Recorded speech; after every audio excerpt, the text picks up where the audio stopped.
Assalamualaikum warahmatullahi wabarakatuh. Bertemu kembali di channel Math Education Official. Apa kabar kalian? Sehat-sehat selalu kan? Dan tetap semangat belajar matematikanya.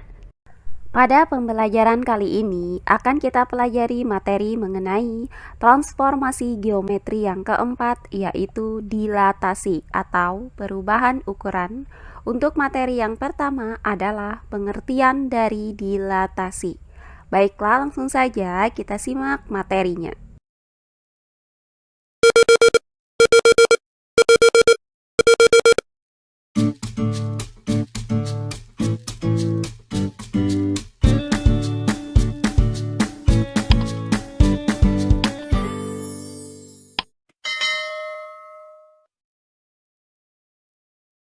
Transformasi geometri yang keempat adalah dilatasi atau perubahan ukuran.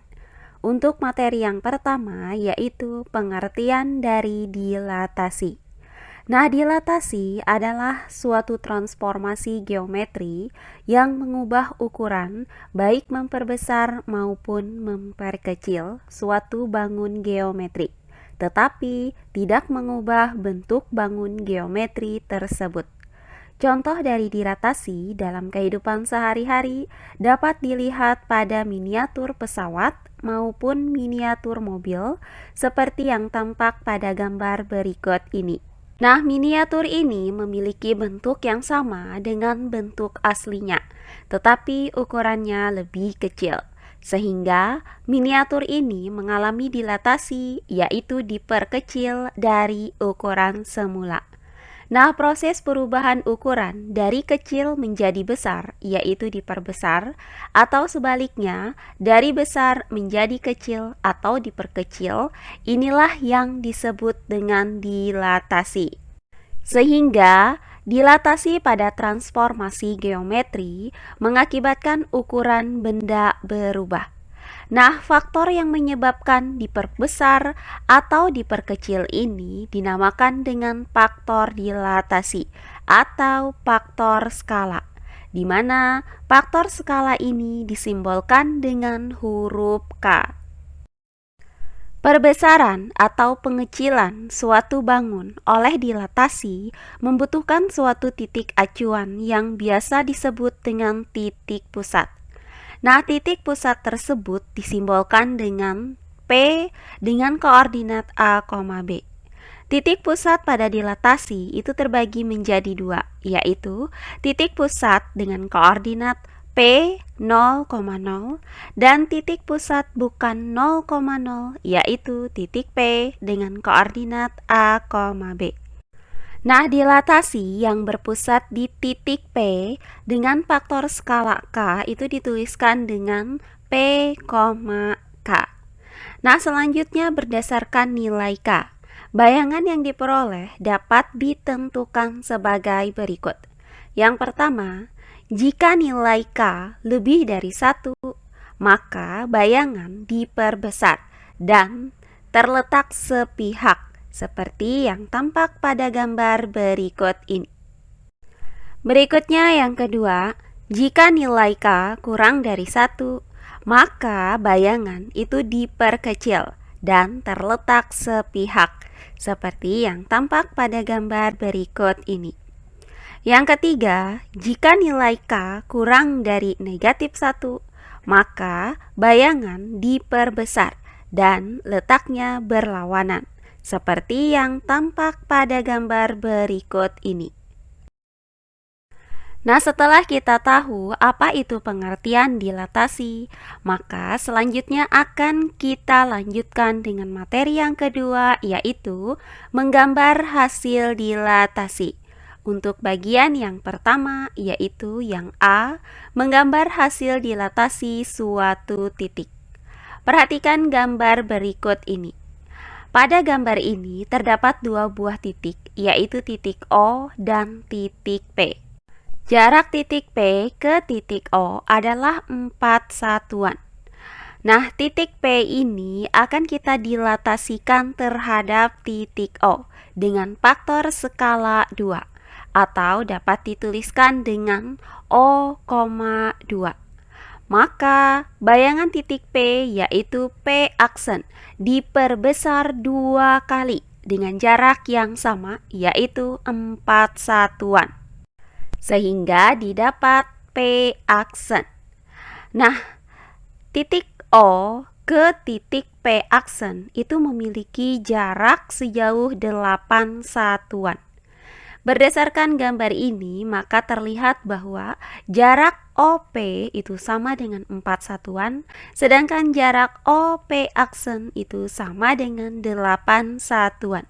Sehingga didapat bahwa jarak OP aksen yaitu 8 satuan sama dengan 2 kali 4 satuan, yaitu 2 kali jarak OP.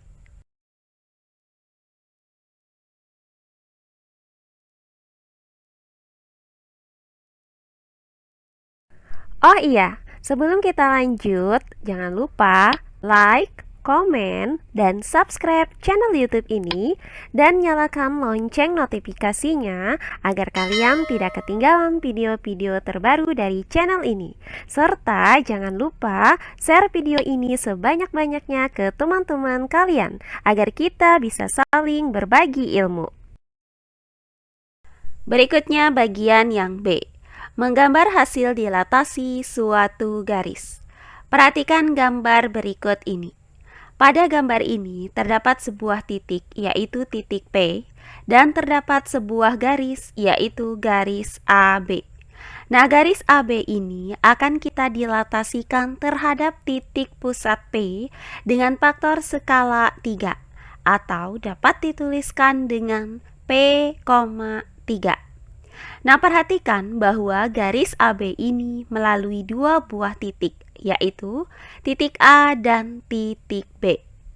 Untuk mencari bayangan hasil dilatasi dari garis AB ini, sama halnya dengan kita mencari bayangan hasil dilatasi dari titik-titik yang melalui garis ini, yaitu titik A dan titik B.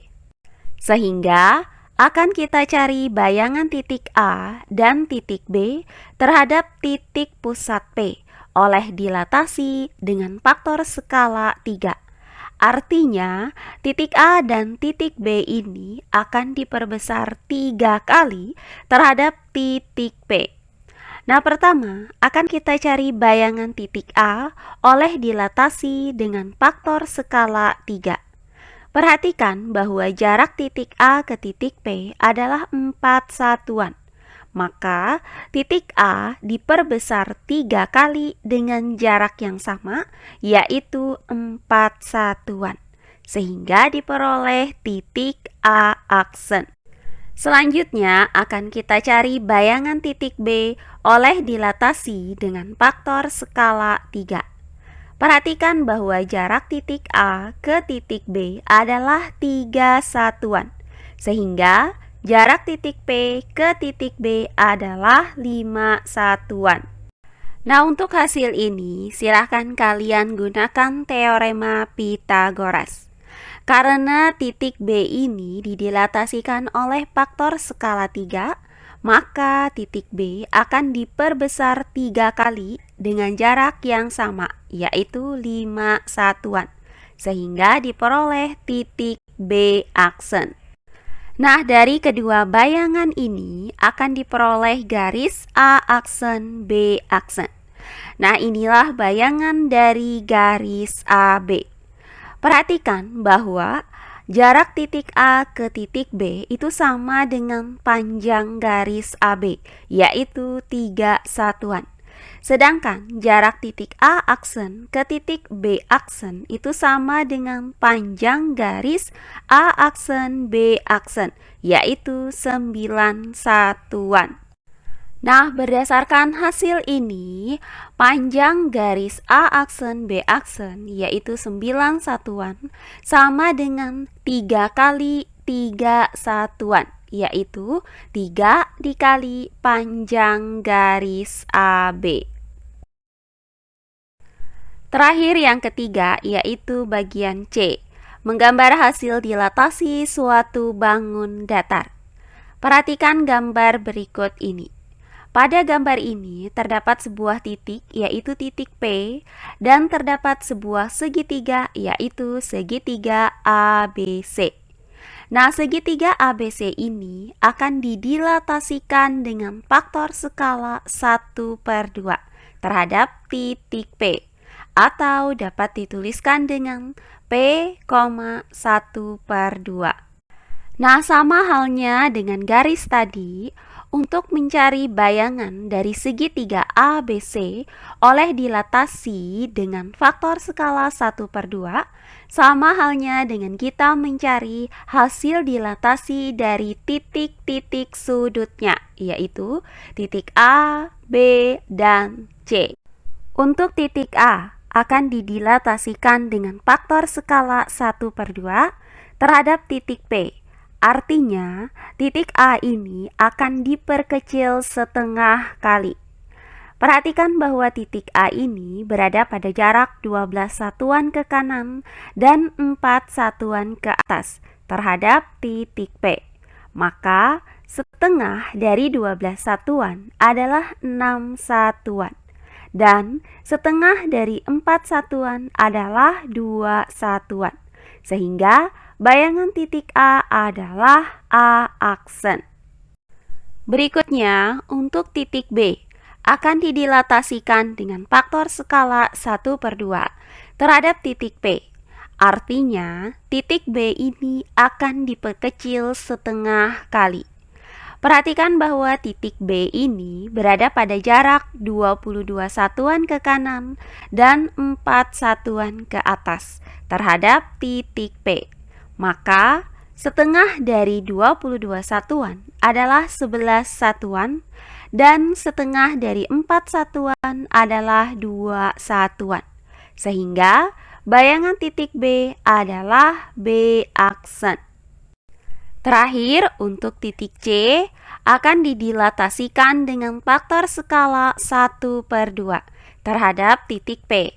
Artinya, titik C ini akan diperkecil setengah kali. Perhatikan bahwa titik C itu berada pada jarak 14 satuan ke kanan dan 12 satuan ke atas terhadap titik P. Maka, setengah dari 14 satuan adalah 7 satuan dan setengah dari 12 satuan adalah 6 satuan. Sehingga bayangan titik C adalah C aksen. Nah, dari sini didapat bayangan A aksen, B aksen, dan C aksen yang akan membentuk segitiga A aksen, B aksen, C aksen. Maka, bayangan segitiga ABC yang didilatasikan dengan faktor skala 1/2 artinya diperkecil setengah kali ukuran semula terhadap titik P adalah segitiga A aksen, B aksen, C aksen. Nah, demikian pembelajaran kita kali ini mengenai pengertian dari dilatasi atau perubahan ukuran. Semoga penjelasan dari saya mudah dimengerti oleh kalian semua. Jika ada yang kurang dipahami, silahkan kalian tulis di kolom komentar. Baiklah, untuk pembelajaran kali ini saya cukupkan sampai di sini. Bertemu kembali di pembelajaran kita berikutnya. Akhir kata saya ucapkan wassalamualaikum warahmatullahi wabarakatuh.